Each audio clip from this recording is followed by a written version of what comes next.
part two of why do we fast? Where does that grace go? When we give up something, what is it oriented towards? Next on A Moment More.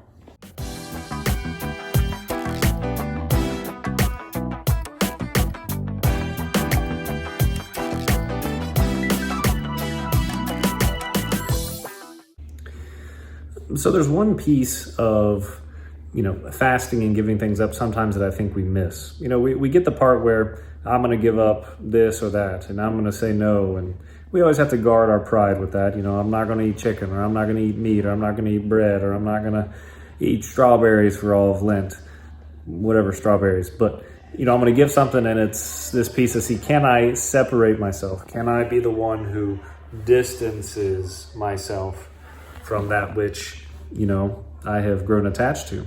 That's one piece. But the other piece, which is very spiritual, which is very important, is that which I detach from, I now have to turn towards something that is good and begin to apply myself to that or give myself to that. So as God's grace comes and detaches us from some piece, then we have to, or allow ourselves to turn and focus towards something that is good. So for example, if I do give up meat for all of Lent, and it's a constant self-denial, great, that's a wonderful thing.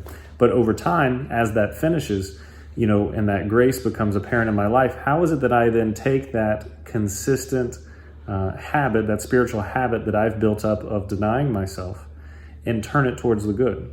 Well, it's in the denying of oneself in this area that when a different temptation comes forward, when a different possible near occasion of sin comes forward, I can see it, I can know that I may desire it, but through my will and the grace of God, I may reject it.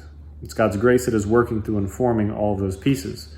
It's not just the simple fact that I say no to something, that I don't eat this or I don't eat that, and I feel good about myself. No, that's kind of like a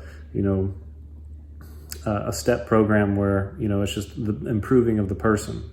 This is more than improving of the person. This is saying no to vice, allowing God's grace to come in such that then that grace, that new temperance, that new virtue can then turn towards something that is good.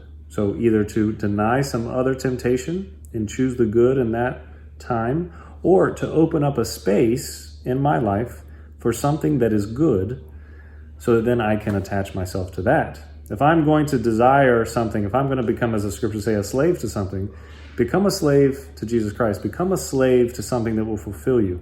Do not become, as St. Paul says, a slave to sin. So in this time, as we detach from things, remember, it's not a simple no, I'm not going to do this, but it's in saying no, it's in rejecting something here that I can build that spiritual habit of saying no and having the wherewithal, being able to see God's grace in the moment to say no to these other things as well. And not just to say no, to embrace the good. So as you think about fasting in this time, yes, detach ourselves from things of this world. But then don't forget to attach ourselves to things of the next world, things that are eternal. All right, so hopefully that's a little twist on some things that we may think about normally, and hopefully that's of some help. All right, stay on it. We're halfway through Lent. Stay on it. Continue to move forward in the days to come. The greatest graces of Lent are those that are in the weeks to come. All right, we'll see you next time on A Moment More.